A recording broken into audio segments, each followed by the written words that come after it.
Ford owners do not even understand the Cybertruck. I'm Brian. Welcome to my Tesla weekend. So I ran a great comparison, if I do say so myself, back in July between the Ford Lightning and the Tesla Cybertruck, and it got a little bit of attention. A few comments were posted, some of them more insightful than others, but I figured, you know what, I should respond to some of them, and I did, and it went well. So let's go ahead and do some more, because there's an endless number of these questions. Here we go. First question comes from Richard Button. Dude, get off your Tesla high horse. Not everybody wants something that looks like it's from a sci-fi movie. The Lightning is meant to appeal to the traditional truck owner, and it's not even meant for the European market anyway. It may not sell in numbers like the Cybertruck, but I bet every single one winds up in someone's garage. And you know what, Dick Button? You are correct on almost all of these points. Off my high horse, consider it done. Not everybody wants something that looks like it's from a sci-fi movie. That is absolutely true. Although, as I pointed out in that first video, Ram did really well by changing up their design. The Lightning is meant to appeal to traditional truck buyers, and it isn't meant for the European market. That was a criticism that was lobbied against the Tesla Cybertruck, so that wasn't directed at Ford. It may not sell in numbers like the Cybertruck. I definitely agree with you there. But every single one will wind up in someone's garage. Yes, I agree with all of those points. It doesn't have to be for everyone. The truck market is quite big. Sorry, even if I could get over the Cybertruck looks, I really can't. And I wanted to like it before the reveal. The new Tesla interiors have drove me hard away from the brand. I want a steering wheel, not a yoke. I want an instrument cluster. I want buttons and knobs for key controls. Edit. I currently have a 2016 F-150 and have a reservation in for a Lightning. For similar reasons, my wife is going to test drive a Mach-E and has no interest in a Model Y. Well, you're shooting yourself in the foot, or whatever appendage it is that's making these decisions and these comments. You're not even going to drive the Model Y. You're not even going to see what it is, what it's like. I would suggest that that's not the best plan. I would suggest before you make a purchase of that size, unless the sole reason for doing so is financial, that you should consider watching as many reviews as you can of both, and then actually putting your butt in the seat of both. There were a lot of people, BlackBerry people, who said, I will never get an iPhone. Well, statistically, all of them have iPhones now. So you may not realize the benefits of a lot of the things that are lost when you get rid of excess buttons. My sister has a beautiful Mercedes with so many buttons, she's never figured out what they do, and never will. And one time she asked me to put something into her GPS because she could never figure it out, and I couldn't either. Not great UI, but that's a separate issue. A lot of this can be done with voice commands. Wouldn't it be nice to just do voice commands? I'm just thinking out loud here. But definitely check them out. Yikes, you're treating Ford like it's a new company. Most of your gripes are about resourcing and expectations. I don't agree with how they do it, but they have found a way. The same people who bought an F-150 yesterday will buy a Ford Lightning tomorrow. Well, mostly true. The fact that they can't get chips right now, when the supply chain for chips is well established, should tell you that the supply chain for batteries, which is not well established, is going to cause them some headaches moving forward. If batteries were not a concern, Tesla would already be selling 2 million units a year. There's a lot of work that goes into it, and their measures are half, and their intentions are uncertain. The Cybertruck is like when GM introduced the Oldsmobile Silhouette van, and the Pontiac Aztek, and the GMC Envoy XUV. As a previous truck owner, I've had F-350 Super Duty and an F-450. This Cybertruck is a joke. I would choose the Rivian R1T over that. Well, we don't know how good or bad the Rivian's going to be on the road. We do know it's going to be expensive. And if you're looking for F450 capabilities or 350 capabilities, you will not find those in a Rivian. So I'm not sure how sincere the comment is. But yeah, the styling is definitely off the wall. The Silhouette it had some fans. The Aztek didn't. The GMC Envoy XUV, different things can sell, especially if you can get substantially more performance for less price. You think it looks weird now, but when there's a million on the road, it'll just look like another truck. Ford's going to kill the Cybertruck for many years to come. I don't know what makes you think that people who own a Ford would switch over to the Cybertruck.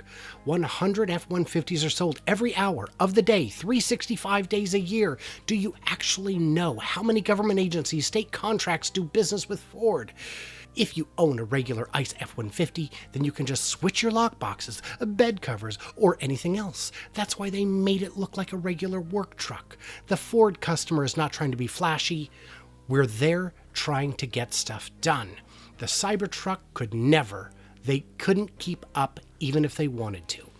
Lot to unpack there. So Ford is not going to kill the Cybertruck. Not for years to come. Maybe in a bunch of years, but certainly not out of the gate. That's not even their intention. They only plan to sell 50,000 next year. The Cybertruck will be targeting somewhat more than that.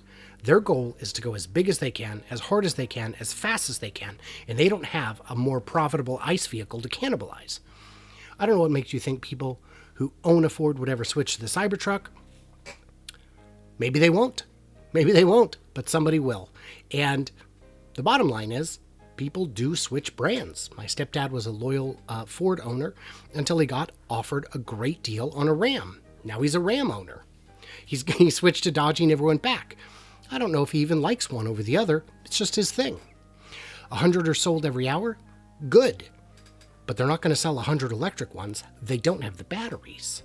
Do you actually know how many government and state agencies do business? Yes, I do. And those agencies are going to be required to start buying electric, and they're going to have a hard time getting them from Ford.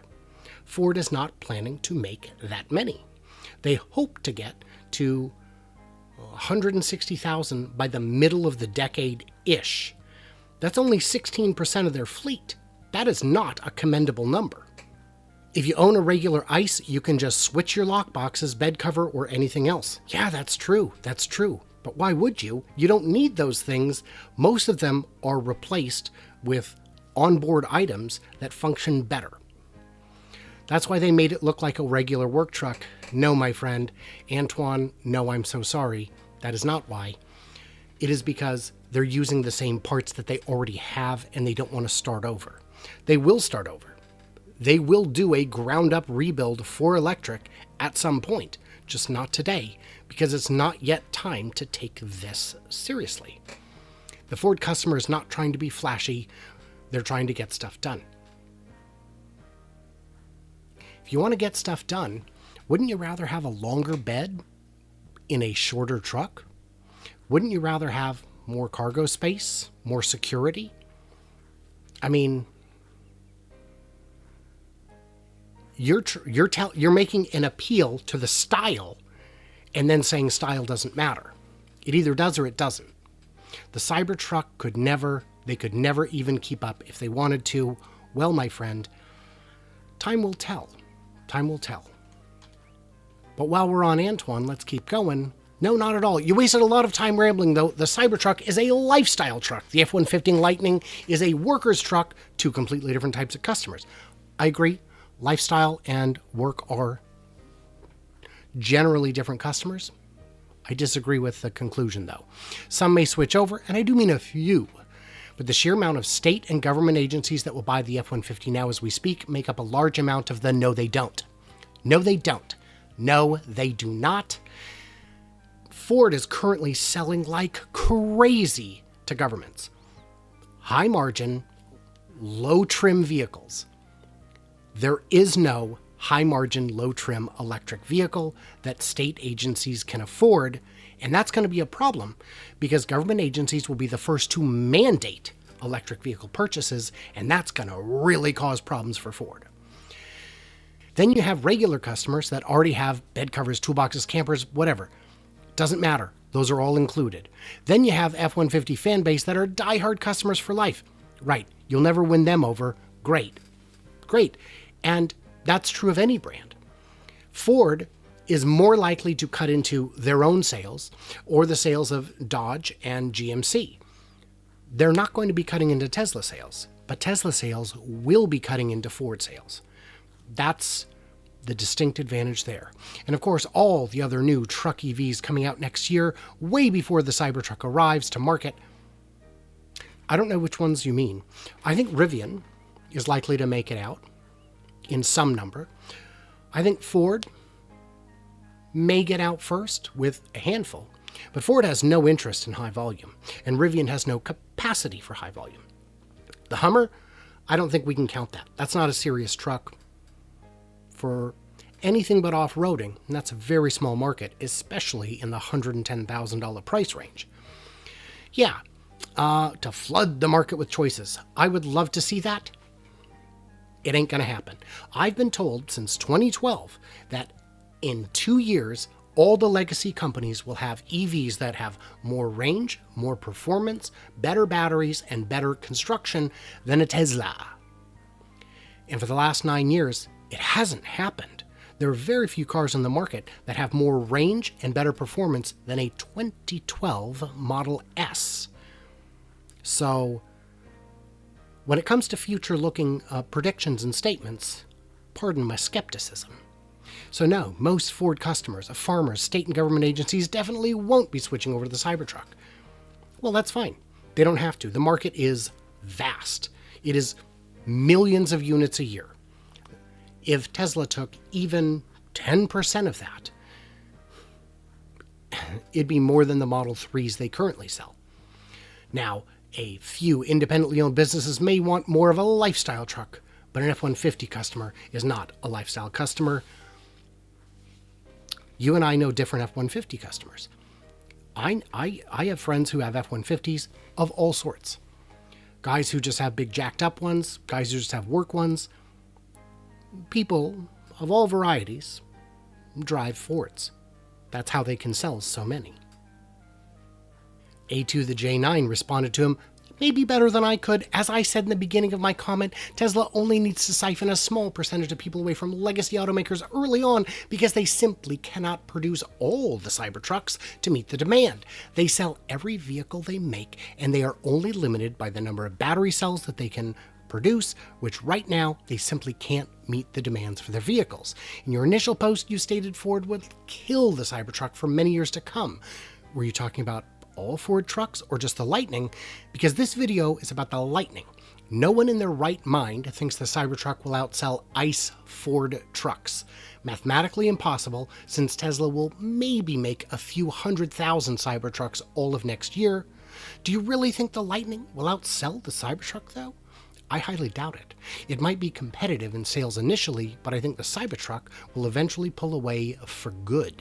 At least that's my guess. Based on the specs of each truck, people will get tired of paying more for less. A2 the J9, boom. Boom. So that's probably enough for now.